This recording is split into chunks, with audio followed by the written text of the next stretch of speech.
Is there a way that the Senate can conduct a hearing to allow me to present our election contest in Georgia and other lawyers, re the contested states? Let me see what I can arrange. I talked with Mark Meadows this morning. Need Lindsay to convene judiciary and invite all other senators to attend. This matters. We need to present and make a record. Indeed we do. January 6th is, however, a dangerous idea, not just for the Republic itself, but also for the president. I want to do this hearing the day before. If we could pull this off, might it obviate the need for the January 6th strategy? It is part of the strategy to provide the factual support for rejecting certain troublesome electors. That's the point. The most natural fit might actually be with the Homeland Security Committee. May I pitch it to Ron Johnson in addition to Lindsey Graham? Honestly, I think I could pull this off if I could pitch it as a way to avoid the January 6th plan. Tell me if you think I'm wrong on this, but I don't think we have any valid basis for objecting to the electors. Neither the 12th Amendment nor 13 U.S.C. 15 can be described as a model of clarity, but it cannot be true that we can object to any state's presidential electors simply because we don't think they handled their election well or suspect illegal activity. Am I wrong on that front? I would love to be proven wrong.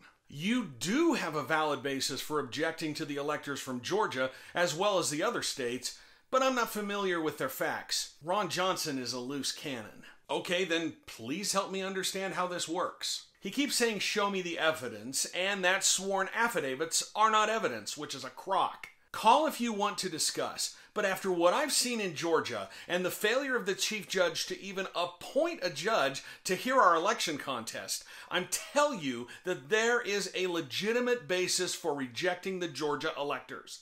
I want to be able to present that case. This is a constitutional issue, which is why judiciary should conduct the hearing, in my opinion. Okay, I'll start reaching out to Graham and Johnson. Will you please explain to me how this doesn't create a slippery slope problem for all future presidential elections? I had somehow thought you and I agreed that we'd need something like a judgment from a court of competent jurisdiction or a decision by a state legislature. That was back when I believed we would get our day in court, a hearing. As of today, the chief judge has failed to even appoint a judge to hear our case. Total abdication of responsibility. Total. Okay, then we need someone to make that argument formally and publicly. We need to make a record.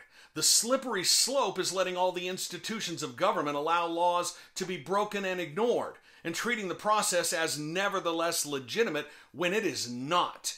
That's what I'm trying to do. I will make the argument for Georgia. John Eastman can make the constitutional arguments also. The slippery slope is letting all the institutions of government allow laws to be broken and ignored, and treating the process as nevertheless legitimate when it is not. So to be clear, your first choice would be judiciary rather than Homeland Security. Yes, this is a constitutional issue. The powers vested in the state legislatures and ultimately the powers vested in Congress. The powers have been delegated by legislatures, but when that process fails, as it did in Georgia, then the Constitution provides a remedy. That's what no one is paying attention to.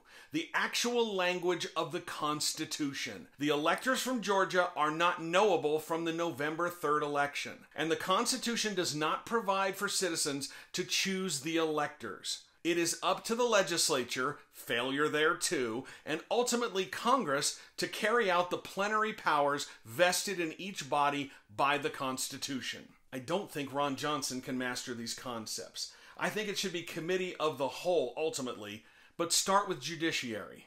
Happy to do a call.